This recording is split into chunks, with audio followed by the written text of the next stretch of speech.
Vatra të shumta zjarri kanë përfshirë gjatë ditës së sotme disa zona të vendit, duke vënë në alarm banorët dhe duke detyruar autoritetet të angazhojnë forca të shumta për shuarjen e flakëve.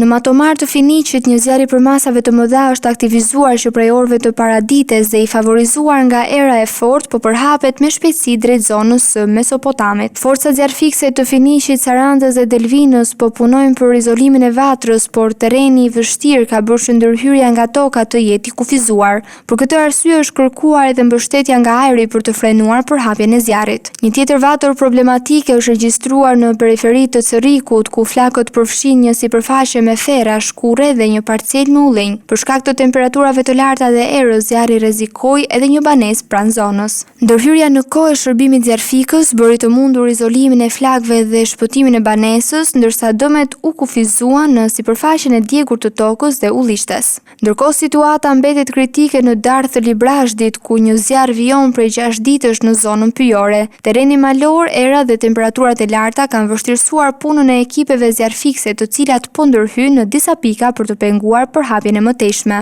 Në këtë zonë flakët kanë përfshirë një sipërfaqe me bimësi dhe pyje, ndërsa ndërhyrja e mjeteve të rënda është e vështirë për shkak të terrenit të thyer. Deri tani nuk raportohen persona të lënduar dhe nuk ka rrezik për banesa.